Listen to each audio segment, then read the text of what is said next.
Porque vem aí o professor Alexandre Silvio, ele que é docente na Universidade dos Vales do Jequitinhonha em Mucuri e é o nosso parceiro aqui no quadro Fala Companheiro.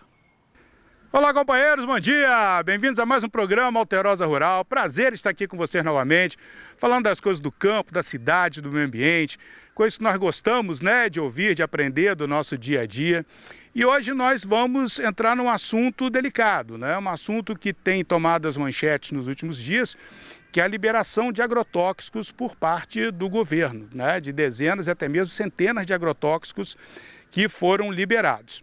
Temos que esclarecer alguns pontos extremamente importantes. Primeiro, a quase totalidade desses agrotóxicos que foram liberados para o mercado são agrotóxicos genéricos, ou seja, são moléculas químicas ativas que já existem no mercado. Então, assim como nós chegamos na farmácia, pedimos com uma receita, compramos um remédio, e aí o farmacêutico oferece um remédio similar, não similar não, mas o genérico, o genérico, oferece o genérico, que a molécula é idêntica, a quantidade, concentração, tudo igual, só que por um preço muito mais baixo.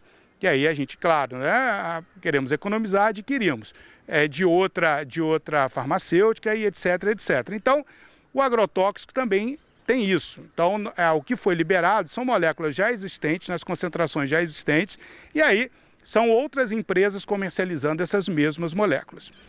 Um segundo aspecto são as moléculas novas, que foram em torno de 7 princípios ativos novos que foram liberados.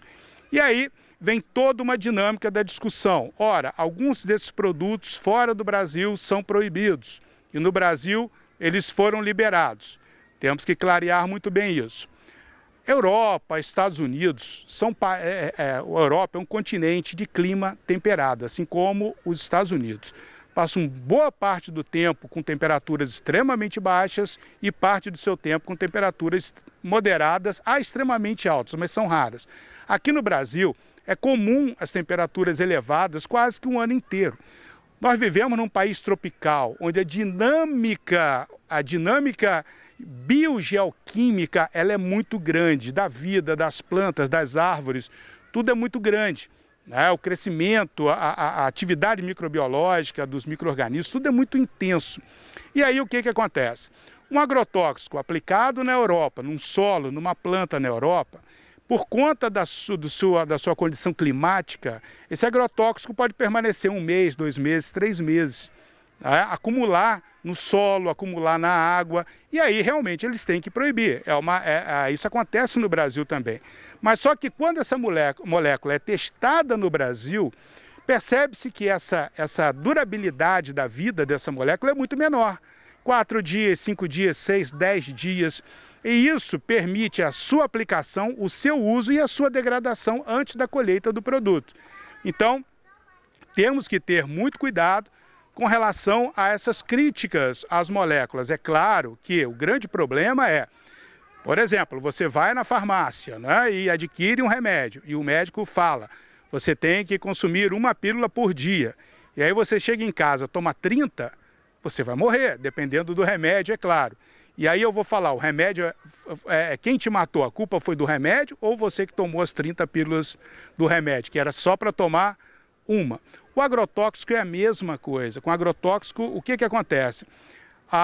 Ele não pode sair de uma casa agropecuária sem o chamado receituário agronômico, sem a assinatura e o carimbo de um engenheiro agrônomo. Então, o engenheiro agrônomo faz a recomendação, assina o receituário e vende o produto para o produtor rural.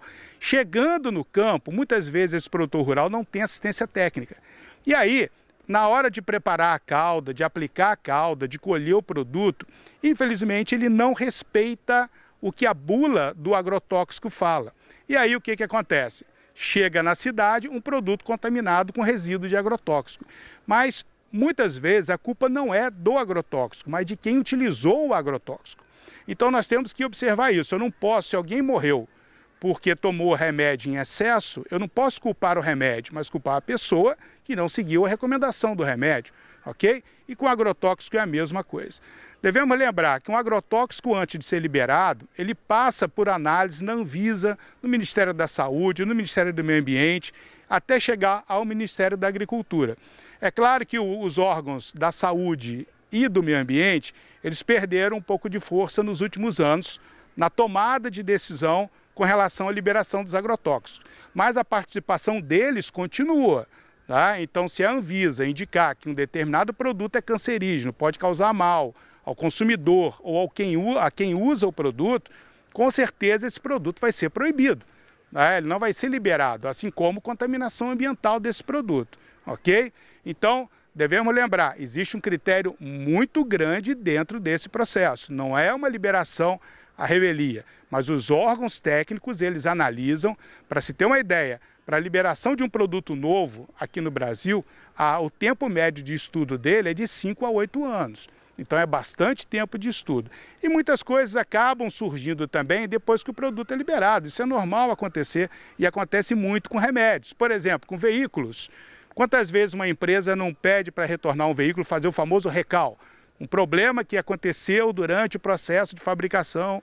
Então isso é muito comum. Então nós temos que ficar atentos com a fiscalização dos produtos.